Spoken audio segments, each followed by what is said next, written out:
우리가 남이 나한테 평가하는 게 전부는 아닙니다. 자기 소신, 자기 확신, 자기 멋이 있으면은요, 누가 뭐라 그래도 별로 거기에 흔들리지 않아요. 근데 그냥 남들 말에 막 귀 기울이고 그냥 거기에 신경 쓰는 사람은 조금만 뭐가 있어도 화를 내고 자기를 주체하지 못하는 거예요. 루카복음 9장 51절을 보면 예수님이 사마리아를 통해 예루살렘으로 올라가려고 할 때 사마리아 사람들이 예루살렘에 간다는 이유로 예수님을 거부해요. 들어가지 못하게 동네를. 그 동네로 지나가면 지름길로 갈 수 있는데, 그러니까 야고보하고 요한이 열받아갖고 뭐라 그러냐면 하늘에서 불을 내려다가 살러버릴까요? 얼마나 열받았으면은 하늘에서 불을 내려다가 살러버릴까요? 그래요. 근데 예수님은 이 둘을 꾸짖고 돌아가세요. 아, 예수님도 돌아가는데 우리가 화가 난다고 그냥 열지르는 사람마다 전부 다 정면 돌파할 필요는 뭐가 있어요? 참 예수님. 반갑습니다. 오늘은 우리가 화나십니까? 라는 주제로 강의를 하도록 하겠습니다.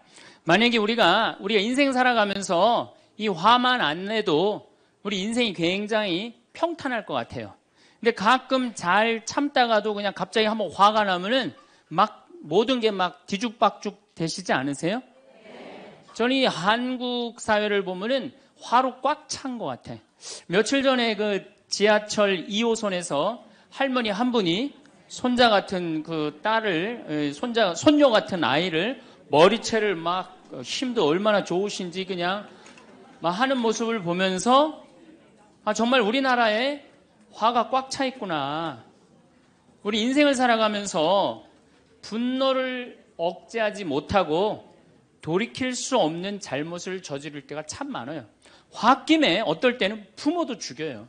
홧김에 남편도 죽이고 홧김에 아내도 죽이고. 그래서 이 화를 잘 다스린다는 게 굉장히 중요한 것 같아요. 그럼 여러분 언제 화가 나요? 화가 나는 건 언제 화가 나냐면 무시당할 때.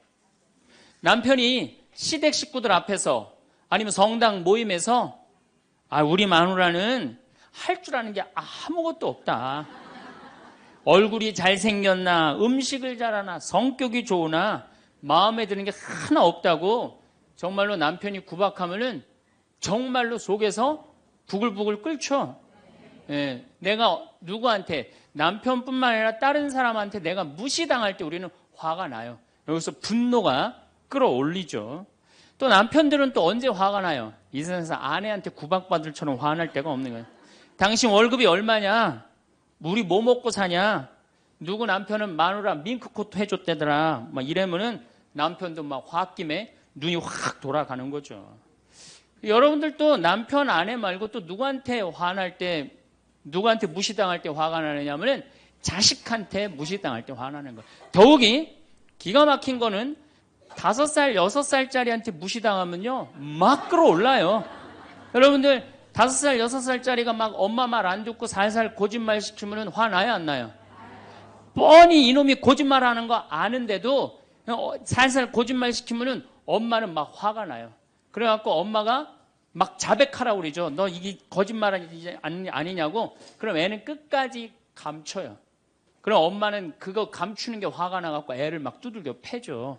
근데 사실은 여러분들 그 아이들한테 화나는 거는 애가 문제가 있어서 여러분들 마음 안에 화가 꽉 차 있어서 그래요. 아니 그 5살, 6살짜리가 거짓말하면 얼마나 하겠어요. 그리고 자기가 잘못하면은 거짓말하는 건 인간의 본능이에요. 여러분들 국회의원들 청문회 볼 때 보면 거짓말 해야 안 해요? 장관 후보자들 청문회 할 때 보면 거짓말 해야 안 해요? 아니 그렇게 대단한 자리에 올라간 사람도 거짓말하는데 5살, 6살짜리가 거짓말한다고 그게 화가 나갖고 두들겨 패고 그러면 안 되죠. 그리고 뻔히 얘가 거짓말하는 거 알면서도 확인한다고 계속 자백해라, 이 진실을 말해라. 내가 보니까 거짓말하는 애가 나쁜 게 아니라 그렇게 몰아채는 엄마가 훨씬 나쁜 거예요. 그래갖고 마음 안에 뭐가 있느냐면은 너 한 번만 걸리기만 해봐라. 내가 가만히 두나 봐라. 그래갖고 한 번 걸리면은 한 번만 걸리기만 해봐라라고 95%의 엄마가 별론데요, 자식들한테. 그리고 걸리면은 두들겨 패는 엄마가 한 50%가 두들겨 팬대요. 어렸을 때 자식들한테. 이게 문제죠. 예. 또 누구 때문에 화가 나요, 여러분들? 죽지도 않는 시어머니 때문에 열받잖아요. 그냥 막 90, 100살이 됐는데도 그냥 안 죽고 그냥 건강하고 배고프다고 그러고 밥 내놓으라고 그러고. 또 우리 또 할머니들은 누구 때문에 화나요? 내 마음 몰라주는 며느리 때문에. 그러니까 사실은 화는 어디서 가장 많이 나느냐 하면 가정 안에서 가장 많이 나는 것 같아요. 다른 데보다는 가정 안에서 자식 때문에, 남편 때문에, 부모 때문에, 아니면 며느리 때문에 화가 나는 거죠. 화는 날 때 보면 작은 일로 시작해서 크게 터집니다. 되게 아무것도 아닌 일로 화를 내기 시작해서 나중에 크게 터져. 그 화나는 걸 보면은 다이너마이트 이렇게 타들어가는 거 보시죠? 도화선 싹 타들어가다가 마지막에 터질 때는 어때요? 산도 무너뜨리고 막 굴도 막 만들어내고 그러잖아요. 그러니까 우리가 화가 날 때는 그 다이너마이트 도화선에서 살살살살 탈 때 그때 꺼야 돼. 그게 끝에 가갖고 이게 터질 때까지 나를 복구 기다리고 있으면 나중에 큰일 납니다. 여러분들 처음에 집에서 불이 났을 때, 조그만 불이 났을 때 빨리 끄면은 그 다음에는 번지지도 않죠. 근데 끄지 않고 그냥 막 계속 놔두면은 나중에 불이 커지면 그땐 끄고 싶어도 꺼요, 못 꺼요? 못 끄는 거예요. 그러니까 화라는 거는 잘 빨리 다스리는 훈련이 필요한 거예요. 내가 김치찌개 저녁에 요즘 배춧값이 너무 뛰었다고 그래서 딴 데 이 배춧값 신경 쓰느냐고 김치찌개를 좀 짜게 끓였어. 남편이 딱 한 숟갈 먹어보니 이놈의 마누라 맨날 끓이는 김치찌개 하나 제대로 못 끓이느냐고. 그럼 부인이 여보 미안해, 요즘 배추 한 포기에 15,000원이래. 그래서 내가 어떻게 올 겨울에 김장을 할까 그걸 고민하다가 간 보는 걸 깜빡했어. 그러니까 오늘은 다른 반찬하고 먹으면 다른 날은 내가 맛있게 해줄게. 이렇게 말하는 마누라는 한 명도 없어요. 당신이 나 외식 시켜줘 봤어? 아니 김치찌개가 짠 날도 있고 맛있는 날도 있죠. 어떻게 맨날 당신 입에 딱딱 맞춰서 끓여주느냐고. 그럼 남편이 외식도 못 시켜주고 그래서 좀 미안해갖고 다른 반찬하고 먹으면 다행인데 남편 절대 안 지죠. 너는 맨날 집에서 텔레비전만 보고 해는 일이 뭐 있느냐고. 집안 청소를 제대로 하느냐, 반찬을 맛있게 하느냐.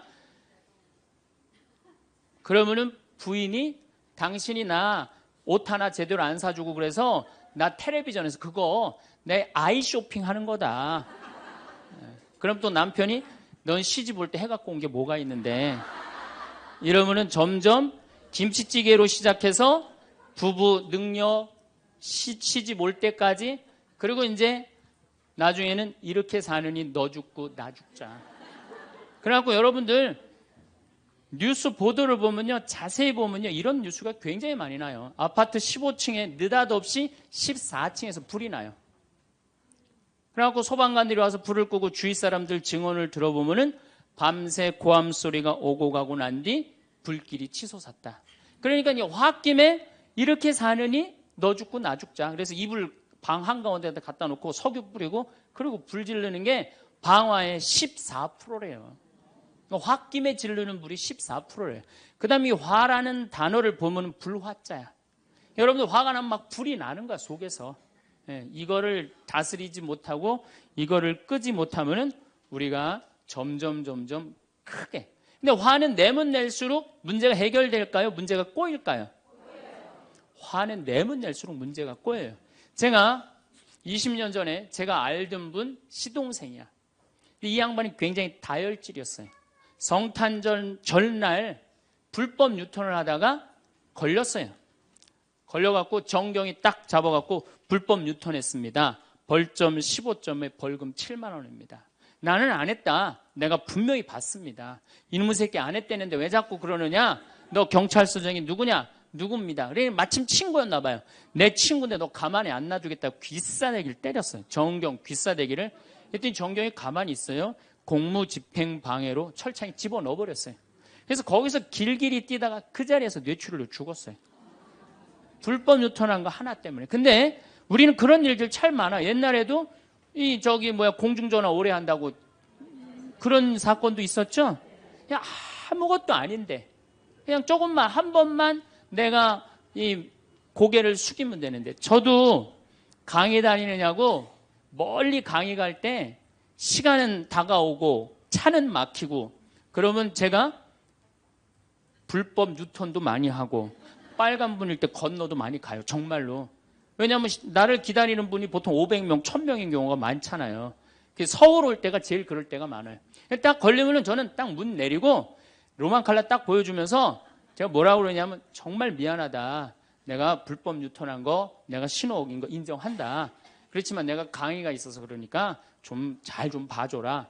그런 경찰들이 대부분은요, 침 뱉은 거, 안전벨트 안 한 거, 벌점 없는 걸로 끊어주지 굳이 그거 벌점 매기면서 끊어주는 경찰 없어요. 인생 살아가면서 고개를 한 번만 숙이면은 문제가 해결될 때가 너무 많아요. 근데 그 한 번을 숙이는 게 우리가 안 될 때가 참 많아요. 가끔 잘 하다가도 어느 날 안 숙여지는 날이 있죠.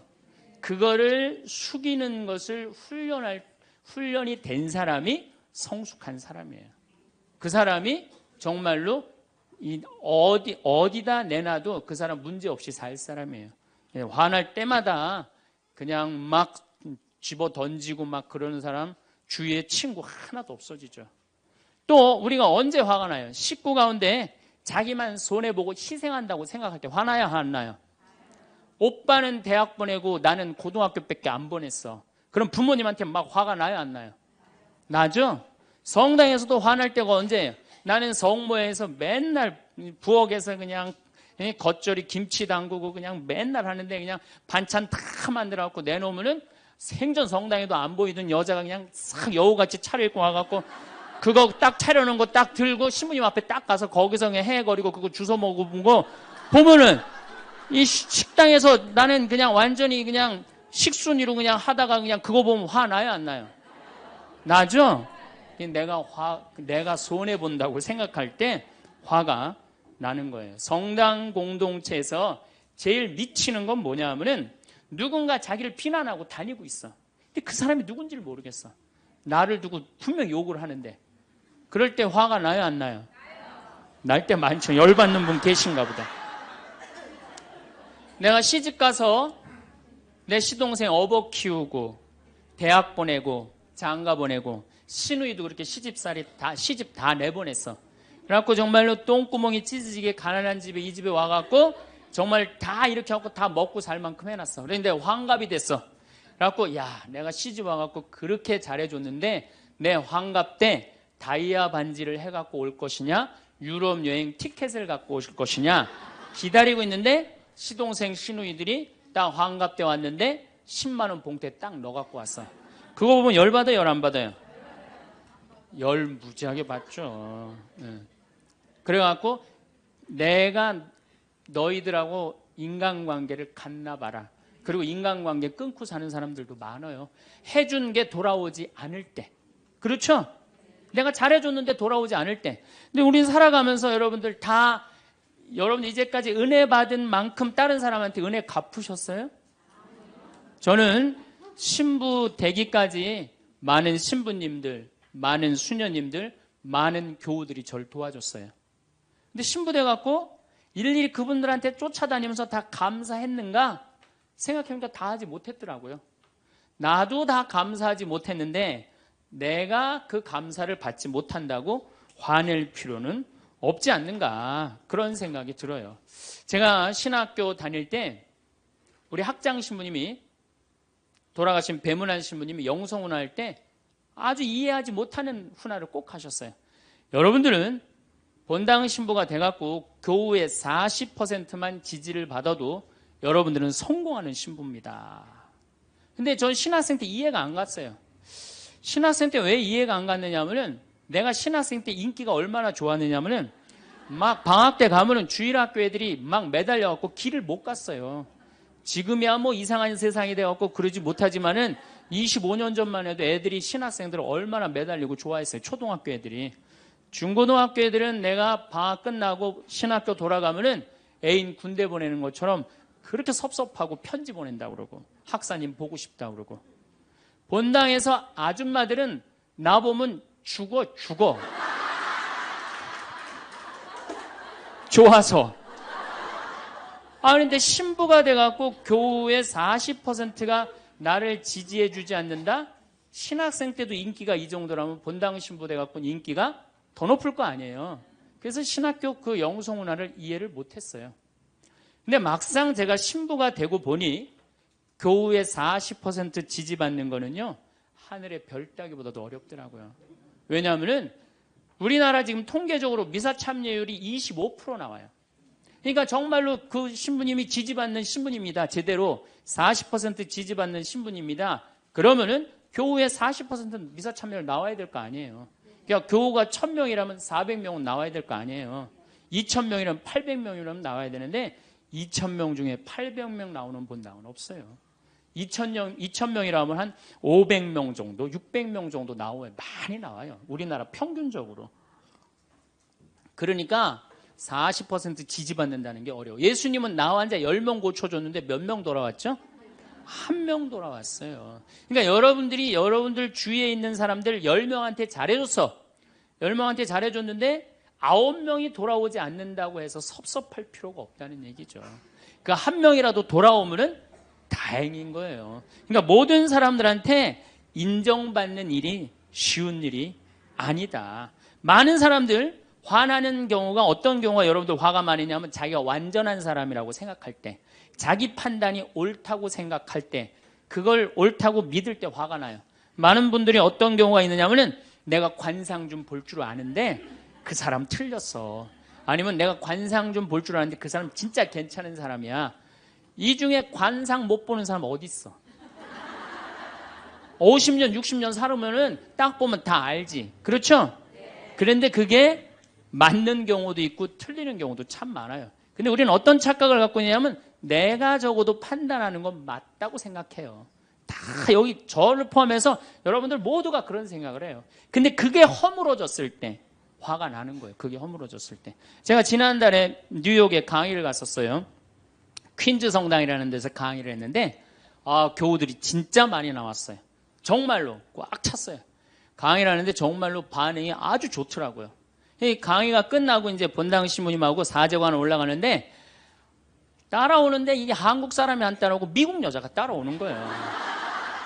미국 여자가 따라와갖고 그러는 거예요. 신부님, 자기가 신부님 강의를 한국말을 잘 못 알아들어서 잘 알아듣지는 못하지만은 너무 감동을 받았다고. 신부님은 정말로 하느님의 사람이라고. 나는 듣다 내 강의를 정말로 감동받다 못한 미국 여자까지 내 강의를 감동을 받는구나.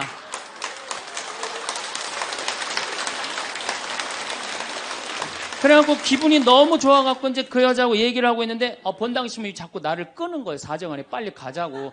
나 지금 미국 여자하고 얘기하는데 지금 본당 신부님이 내 팔을 자꾸 끄는 거예요. 그래갖고 아니 신부님 나 좀 빨리 가자고. 나를 본당 신부님이 가자고 그랬는데 어떻게 가자고 그랬더니 본당 신부님이 조금 지나가더니 신부님이 그러는 거예요. 신부님 저 여자 이거라고 이거.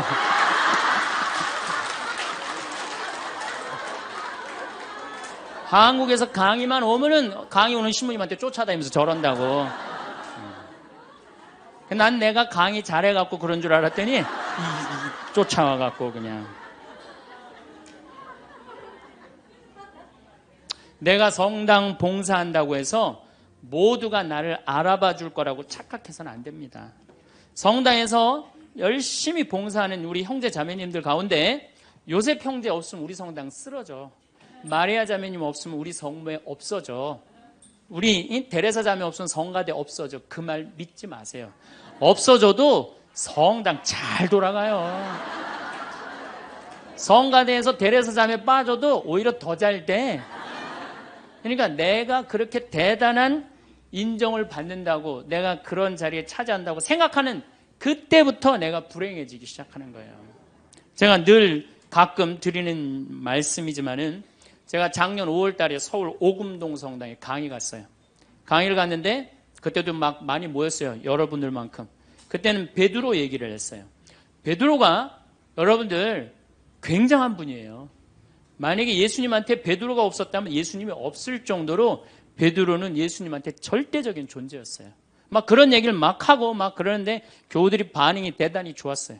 그래갖고 이제 1강의가 끝나고 쉬는 시간이 됐는데 22년생 할머니야. 머리가 하얀 할머니가 자기가 돌아가신 추기경 형님하고 동갑이라는 거예요. 근데 추기경 형님 항상 자기하고 친한데 동창이라고 그랬다는 거예요. 추기경 형님, 김수환 추기경 형님이. 근데 자기는 그때 할머니가 88살 정도 됐던 걸로 기억이 나요. 88년 동안 살면서 이렇게 훌륭한 신부님 강의 처음 들었다는 거예요. 이야, 내가 정말로 인기가 많은가 보다. 그래갖고 할머니가 신부님 손을 한 번만 잡으면 죽어도 여한이 없다는 거예요. 이제 이 나이에. 그래서 아유, 할머니 감사합니다. 그리고 할머니 손을 잡았는데 이 할머니 하시는 말씀이 난 오늘 우리 차동엽 신부님 손을 잡아서 죽어도 여한이 없다는 거예요. 차동엽 신부님 손을 잡아서.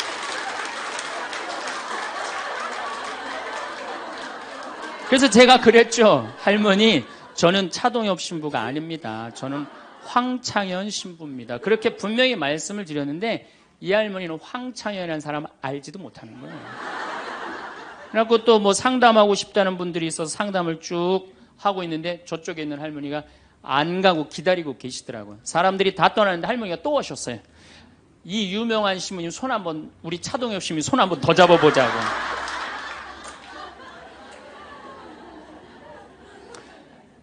모든 사람들이 나를 인정해주지 않는다 하더라도, 모든 사람들이 나를 알아주지 않는다 하더라도 실망하실 필요 없어요. 그리고 우리가 인생 살아가면서 모든 사람이 나를 인정해주는 일은 없어요. 그러니까 여러분들 가운데 모든 사람이 나를 좋아해. 이분은 사실은 나중에 불행의 씨를 갖고 있는 분이에요. 화의 씨를 갖고 있는 분이에요. 10명 중에 몇 명만 나를 좋아해도 성공해? 4명만 좋아해도 성공한 거예요. 아니, 10명 중에 1명만 나를 믿어줘도 여러분들은 실패한 인생이 아니에요. 9명은 나를 인정하지 않을 수도 있어요. 근데 가끔 나는 우리나라 연예인들을 보면 안타까워요. 연예인들 막 인기가 좋잖아요. 인기가 좋은데 막 따라다니잖아요.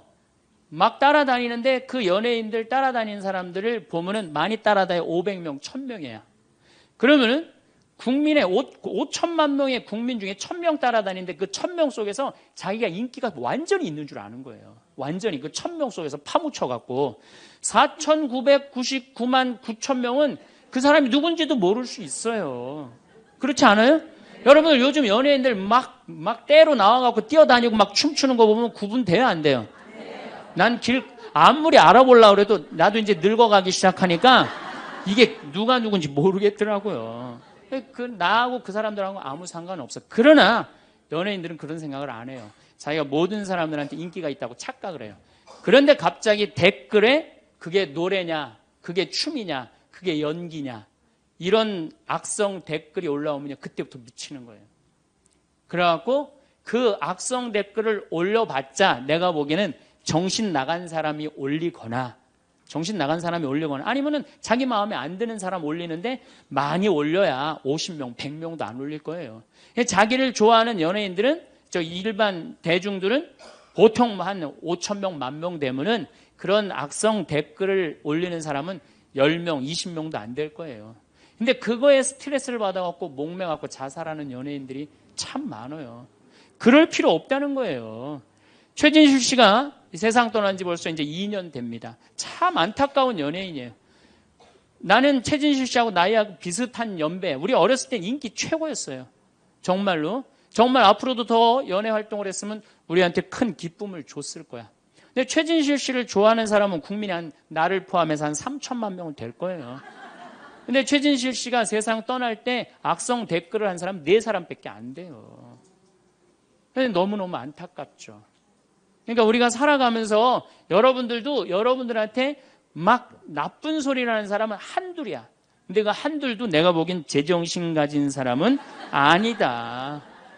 그러니까 모든 사람들한테 내가 인정받지 못한다고 그래서 화낼 필요는 없다. 제가 17년 전, 벌써 18년 전이네요. 철산성당이라는 경기도 광명 보좌신부를 했어요. 보좌신부를 했는데 거긴 교우가 14,000명이야. 14,000명. 예비자 교리반을 딱 맡았는데 100명이 딱 있는 거예요.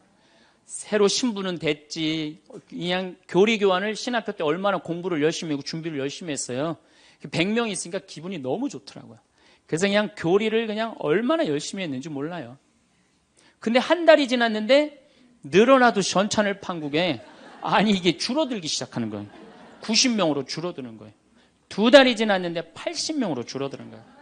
3달이 지났는데 진짜 딱 반토막이 나더라고. 50명으로. 그랬더니 봉사자들이 맥주하고 안주를 사갖고 와서 나를 위로해 주는 거예요. 신부님 실망하지 말아라. 원래 교리반이 이렇게 어중이 떠중이 다 떠나고 이렇게 오리지널만 3개월 지나면 딱 남는다. 그리고 실망하지 말으셔야 되는 이유가 수녀님 반은 더 떨어졌다. 그러니까 실망하지 말아라. 그때 제가 뭐라고 그랬냐면 여러분들은 요한복음 6장도 읽어보지 않았느냐. 요한복음의 6장에 무슨 얘기가 나오는 예수님이 5,000명 먹인 기적 얘기가 나와요. 근데 요한복음 4장에 보면 예수님이 죽어가는 고간의 아들을 살려요.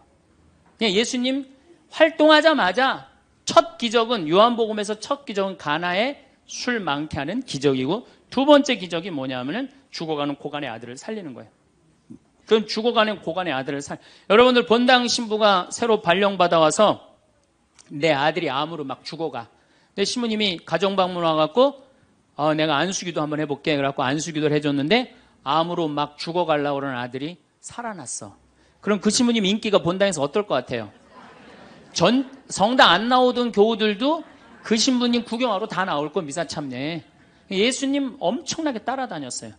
그런데 요한복음 5장에 보면 예수님이 38년 동안 벳자다 연못에서 누워있던 사람을 지나가다가 측은한 마음이 들어서 일으켜 세워요.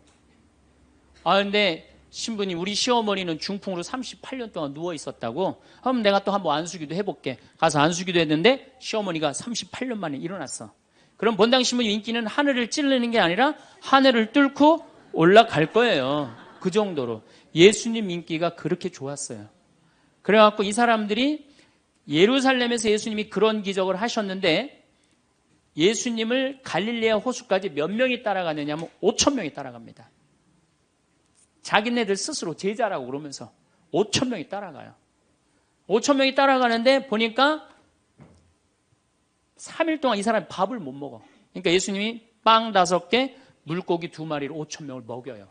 그러니까 당시 유대인들이 뭐라고 그러냐면 우리가 드디어 기다리던 왕이 왔다. 왕으로 억지로라도 모시자. 그래요. 그러니까 예수님이 딱 사라졌다가 저녁에 딱 나타나는데 갈릴레아 호수에 나타나는데 성서에 25에서 30 스타디온 정도 배가 떨어져 있었다고 그랬어요. 그럼 완 스타디온은 얼마냐? 한 200m 정도를 완 스타디온, 한 스타디온이라고. 여러분들 스타디온이 어디서 온 말이에요? 스타디움 한 바퀴를 돌고 있습니다. 그러잖아요. 그 스타디움이 성서에서 나오는 스타디온에서 나온 얘기예요. 그러니까 한 스타디온은 한 200m 정도 되는 거예요. 그걸 30 스타디온을 걸었다면은 얼마를 걸은 거냐면은 6km를 걸은 거, 무리를 쫙. 미치는 거죠. 사람이 무리를 걸은 거를 보면 미치지 않아요.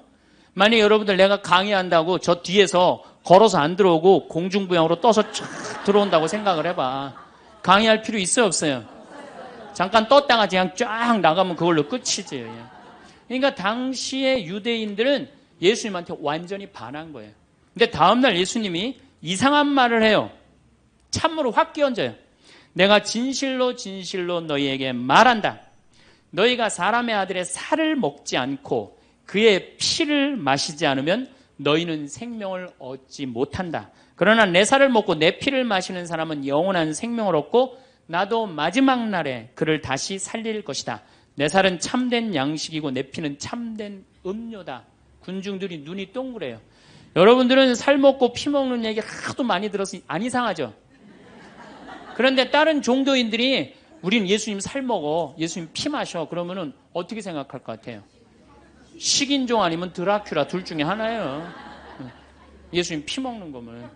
그러니까 당시의 유대인들이 뭐라고 그러냐면 이 말씀은 듣기가 너무 거북하다. 누가 듣고 있을 수 있겠는가? 그러니까 그러면서 떠나요. 그러니까 예수님이 당신의 말씀을 두고 투덜거리는 것을 속으로 아시고 그들에게 이르셨다. 이 말이 너희 귀에 거슬리느냐? 그리고 성서에 이렇게 우리에게 말합니다. 이 일이 일어난 뒤로 제자들 가운데 많은 사람이 되돌아가고 더 이상 예수님과 함께 다니지 않았다. 다 떠나간 거예요. 말을 알아듣기 너무 어렵다고. 그러니까 이제 예수님이 이제 딱 12명 딱 남아있는 거, 어떤 무식한 어부 12이 눈을 동그랗게 뜨고 예수님을 쳐다보는 거예요. 그러니까 예수님이 이때 뭐라고 그러냐면은, 너희도 떠나고 싶으냐. 그러니까 이 12마저 떠나면 예수님 완전히 낙동강 오리알 되는 거예요. 이때 대단한 인물이 하나 나옵니다. 누구냐? 베드로예요. 다 떠났음에도 불구하고 의리를 지킨 분이 베드로예요. 당신은 영원한 생명을 주시는 말씀을 가지고 있는데 우리가 어디를 갑니까? 그리고 예수님은 이 12하고만 다니세요. 그리고 요한복음 6장 다음에 7장에는 뭐라고 써 있느냐면은 이들이 예수님을 죽이려 함으로 예수님은 더 이상 공식적으로 돌아다니지 않고 몰래 숨어서 갈릴레아만 다니셨다고 그래요. 그러니까 이 12하고만 그냥 돌아다닌 거 죽이려고 그러니까 피해서. 그러니까 예수님 그렇게 죽어가는 고간 아들 살리고 38년 동안 배짜다 연못에 누워있던 사람 살리고 5,000명 먹이고 생 난리를 쳐갖고 막 5,000명이 따라다니다가 결국은 몇 명 건졌느냐? 12명 건진 거예요. 여러분들 5,000명 중에 12명 건진 예수님이 나요? 100명 중에 50명 건진 제가 나요?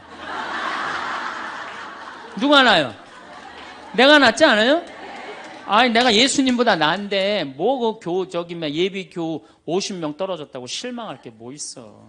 나는 가끔 한심한 레지오 단장들이 있어요. 신부님 우리 단원이 10명인데 오늘 2명밖에 안 나왔습니다. 그래서 둘이서 울면서 개응을 했습니다.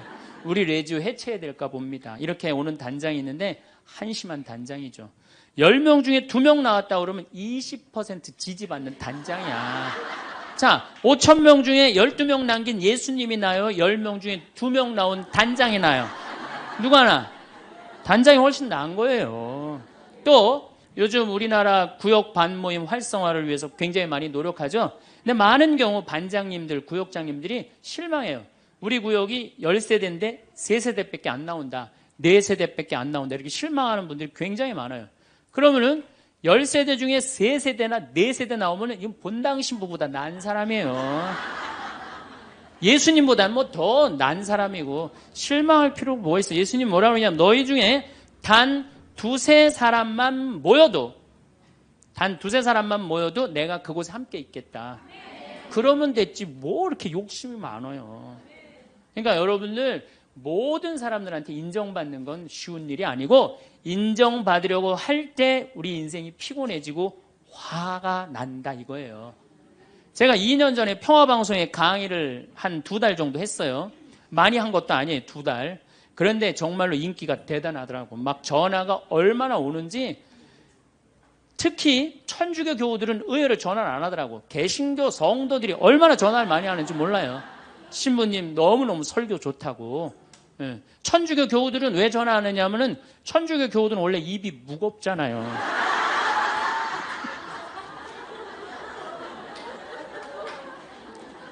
급기야는 목사님이 전화를 하셨어요. 신부님 우리 교회에 와서 설교를 주일 예배에 좀 해달라는 거예요. 그래서 제가 주일 예배에 가서 설교를 했어요. 그때 이번에는 천안에서 스님이 전화를 하셨어요.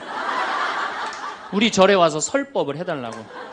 더욱이 나는 그 주지 스님을 아직도 잊지 못하는데 참 좋으세요. 겸손하시고. 상좌에 앉혀서 제가 설법도 주일날 했어요. 뭐 인기가 뭐 천주교, 개신교, 불교 막 올라가는 거예요. 기분이 끝내줬는데 갑자기 전화가 한 통 왔어요. 평촌에서 사는 할머니야. 근데 이 할머니가 전화를 우리 직원한테 황창현 신부를 바꾸라고 전화가 온 거예요. 근데 문제는 황창현 신부님을 바꾸라는 건 좋은 말 하려고 전화한 거예요. 황창현 신부를 바꾸라는 건 따지려고 전화한 거예요. 전화를 딱 받았더니 당신은 정의구현 사제단이냐 딱 그렇게 물어보는 거예요. 그래서 난 정의구현 사제단이 아니다. 그랬더니 정의구현 사제단도 아닌데 왜 운하를 반대하느냐. 우리나라 경제가 살려면 운하를 해야 된다. 젊은 신부가 경제도 모르고 사회도 모르고 정치도 모르는 신부가 방송에 나와서 운하가 안 된다고 1시간 동안 떠들면 되겠느냐. 그리고 당시 수원교구 주보에다가 운하 안 된다고 한 달을 주보에다 써내는데 그 60만 명, 70만 명이 있는 주보에다 그런 글을 쓰면 되느냐. 그리고 당신 앞에 행복론 강의도 하나도 재미없었다. 나와서 방송 나와서 강의하지 말아라. 그래서 전화를 다 끊는 거예요. 제가 기분이 좋았겠어, 나빴겠어요? 기분은 나빴지만 그 할머니 때문에 화를 주체하지 못해서 내가 목을 매갖고 자살을 해야 되겠다, 이 생각은 안 했어요. 생각이 다 틀린 거예요. 생각이 틀리고 상황이 다 틀린 거예요. 내 강의를 듣는 사람이 10,000명이라면 10,000명 중에 5,000명은 나하고 생각이 같을 수 있어요. 근데 5,000명은 나하고 틀릴 수 있어요. 5,000명이 틀리다고 그 5,000명 때문에 화낼 필요는 없다. 아, 나하고 틀릴 수도 있구나, 이렇게 생각하면 마음이 편안하거든요. 근데 그런 것 때문에 뭐 화를 내고 열낼 일이 뭐가 있어요.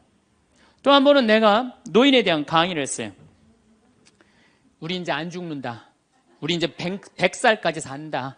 110살까지 산다. 그러니까 자식들한테 재산 물려주지 말고 다 여러분 위해 쓰다가 죽어라. 그리고 통장에 얼마만 남기면 되냐? 500만 원만 남겨라. 500만 원만.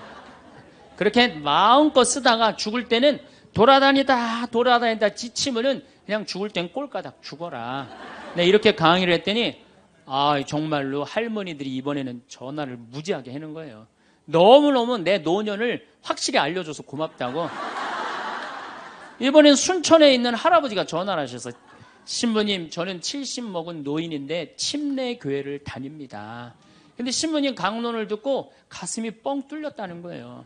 내가 남은 인생 30년이나 남았는데 어떻게 살아야 되는지 너무너무 잘 들었다고. 근데 신부님이 다음 주에 이제 돈 다 쓰다가 꼴까닥 죽는 방법을 알려준다고 그랬는데 그 주간에 당신이 어딜 가갖고 못 들었대, 내 강의를.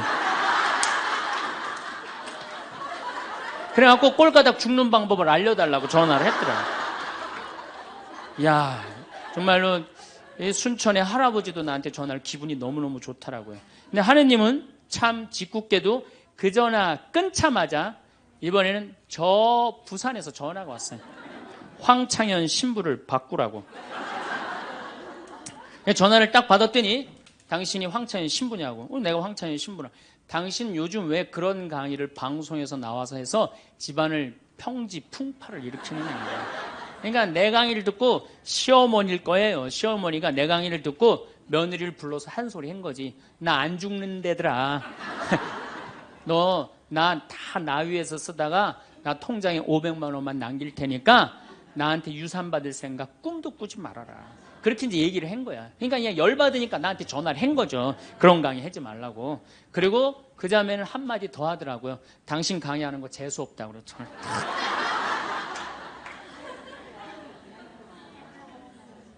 내가 그 전화를 받고 기분이 좋았겠어요? 나빴겠어요? 기분은 나빴지만 내가 화가 나고 내 감정을 주체할 정도는 아니었어요. 왜? 상황이 틀리니까. 얼마든지 내가 공격받을 수 있는 얘기를 한 거니까. 그런 다른 의견이 있을 수 있는 거예요. 그걸 일일이 다 대응하려고 그러면요, 나중에 내가 어떻게 될 것 같아요? 미쳐요. 미쳐요. 여러분들, 요즘 나는 가끔 텔레비전 보면서 총리들도, 대통령도 막 신발 막 던지고 막 결함 막 던지고 그러잖아요. 대통령한테도. 우리가 남이 나한테 평가하는 게 전부는 아닙니다. 자기 소신, 자기 확신, 자기 멋이 있으면은요, 누가 뭐라 그래도 별로 거기에 흔들리지 않아요. 근데 그냥 남들 말에 막 귀 기울이고 그냥 거기에 신경 쓰는 사람은 조금만 뭐가 있어도 화를 내고 자기를 주체하지 못하는 거예요. 루카복음 9장 51절을 보면 예수님이 사마리아를 통해 예루살렘으로 올라가려고 할 때 사마리아 사람들이 예루살렘에 간다는 이유로 예수님을 거부해요. 들어가지 못하게, 동네를. 그 동네로 지나가면 지름길로 갈 수 있는데, 그러니까 야고보하고 요한이 열받아갖고 뭐라 그러냐면 하늘에서 불을 내려다가 살러버릴까요? 얼마나 열받았으면은 하늘에서 불을 내려다가 살러버릴까요? 그래요. 근데 예수님은 이 둘을 꾸짖고 돌아가세요. 예수님도 돌아가는데 우리가 화가 난다고 그냥 열 지르는 사람마다 전부 다 정면 돌파할 필요는 뭐가 있어요? 그렇지 않겠어요? 네. 우리도 예수님처럼 돌아갈 상황이 되면 돌아갈 줄 알아야 됩니다.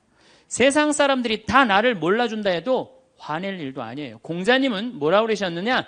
진정한 성인은 자기를 몰라줘도 분노하지 않고 유유자적할 줄 아는 사람이 진정한 성인이라고 그랬어요. 내가 누군데 나를 몰라봐. 왕년에 내가 이 거리를 주름 잡던 사람인데 이 성당 지을 때 내가 어떻게 했는데 나에게 이럴 수가 있어. 내가 시집와서 똥구녕이 찢어지게 가난한 이 집 이렇게 일으켜놨는데 나를 무시할 수 있어? 이렇게 자꾸 자기 도취에 사로잡히면은요, 나중에 다른 사람하고 부닥치게 되고 잘난 척하게 되는 그런 꼴이 된다. 그런 꼴이에요. 여러분들 반대로 모두를 사랑할 수 있어요? 내가 모든 사람들한테 사랑받을 수도 없지만은 반대로 사랑할 수 있느냐? 다 사랑할 수 있어요? 쉽지 않죠? 내가 본당 신부 해보니까 다 사랑하는 사람이 있긴 있더라고요. 누가 다 사랑하느냐면 머리에 꽃 꽂은 여자가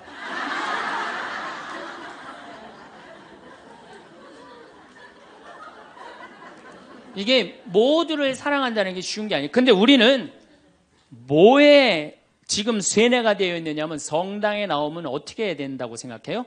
모두를 사랑해야 된다고 생각하지 않아요? 나를 괴롭히는 사람, 나를 미워하는 사람, 나한테 힘들게 하는 사람 다 사랑해야 된다고 생각해요? 그렇게 생각하잖아요.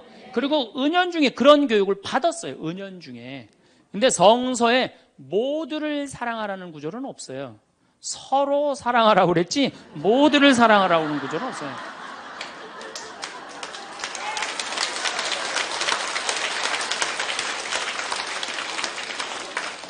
그러면은 이 모두를 이 사랑하는 게 얼마나 어려우느냐 요 얘기만 하고 다음 시간에 얘기하도록 하겠습니다. 사람은요 동그란 사람이 있고 네모난 사람이 있고 세모난 사람이 있고 별난 사람이 있어요.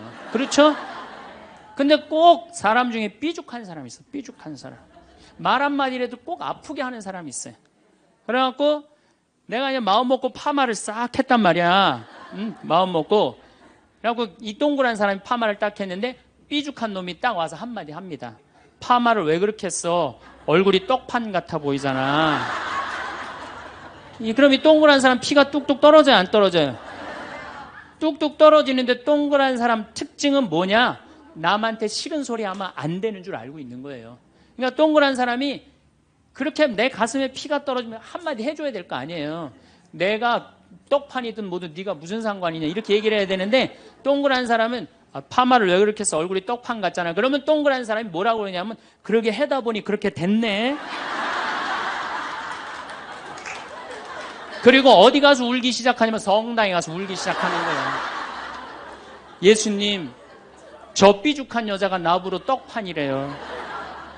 근데 예수님 당신이 정말로 십자가에서 참고 인내하고 용서하고 사랑했으니까 나도 참고 용서하고 인내하고 사랑할게요. 그래갖고 그냥 겨우 어떻게 주체할 수 없는 걸 다스려갖고 고해성사를 봤어. 고해성사를 봐갖고 용서를 했어. 자기하고 예수님하고 신부님하고는 화해를 했는데 그 삐죽한 사람하고는 화해했어 안 했어요? 삐죽한 사람은 찔렀는지도 모르고 몰라요. 그 사람 피가 흐르는지도 몰라요. 그런데 더 동그란 사람이 미치는 건 뭐냐면 그렇게 찔러놓고 딴 데 가고 막 헤헤거리고 또 수다 떨면은 동그란 사람이 속으로 무슨 생각이 들어요? 넌 웃음이 나오니? 난 지금 피가 뚝뚝 흐르는데. 가을이 돼갖고 그냥 또 그냥 마음 먹고 성당을 나왔는데 삐죽한 놈이 동그란 사람한테 한마디 또 합니다. 아니 요즘 남편이 돈 못 벌어? 옷을 왜 이렇게 후줄그리하게 입고 다녀? 그러면 또 피가 뚝뚝 떨어지는 거야. 이 동그란 사람 여러분들 삐죽한 사람 만나야 돼? 만나지 말아야 돼? 만나면 안 돼요. 이 삐죽한 놈 누구 소개시켜줘야 되냐면 별난 놈 소개시켜줘. 별난 놈. 찔러도 안 나오는 별난 놈. 이런 놈 소개시켜줘야지 어떻게 모두를 사랑할 수 있어요. 그거는 불가능한 얘기예요. 모두를 사랑한다는 거. 그러니까 여러분들 오늘 이후로 나는 모든 사람을 사랑할 것이다. 그러면 나중에 누가 망가지냐면 내가 망가져요. 모두를 사랑하면서 자기가 완전히 망가지는 거예요. 모두를 사랑하면서 기쁨은 다행인데 모두를 사랑하면서 그걸 끌어안느냐고 속에서 부글부글 끓어. 그냥 화가 꽉 차 있는 거죠. 그러면은 다음 시간에 정말 모두를 사랑하는 일이 얼마나 어려운 일인지 이야기 나누도록 하겠습니다. 황창현 신부님의 화가 나십니까? 일부 명강의 재밌게 보셨나요? 신부님께서 말씀하신 내용 중에 화를 다스려야 한다는 말씀이 인상 깊었던 강의였어요. 화가 날 때 참고 마음을 다스리는 데 도움이 되는 명언 공유드립니다. 마하트마 간디 눈은 세상을 눈먼자로 만들 뿐이다. 달라이 라마 화를 내는 것은 뜨거운 석탄을 손에 쥐고 있는 것과 같다. 그것은 당신을 태울 뿐이다. 마크 트웨인 화를 참을 수 없는 사람은 나약한 사람이다. 화를 내지 않을 수 있는 사람은 강한 사람이다. 에픽테토스 당신을 화나게 하는 것이 아니라 그것에 대한 당신의 생각이 당신을 화나게 한다. 엘버트 아인슈타인 화가 나면 입을 닫고 마음을 열어라. 세네카 분노는 이성을 멀리하는 것이다. 윌리엄 아서워드 화가 나면 열을 세고 매우 화가 나면 백을 세라. 벤저민 프랭클린 화를 참는 것은 좋은 일이지만 이해하고 용서하는 것은 더욱 좋은 일이다. 마하트마 간디 화를 내는 것은 자기가 옳다는 것을 증명하기 위함이 아니라 자기가 잘못을 인정하지 않으려는 것일 뿐이다. 화를 다스리는 데 도움이 되길 바랍니다. 건강과 평온한 함께. 감사합니다.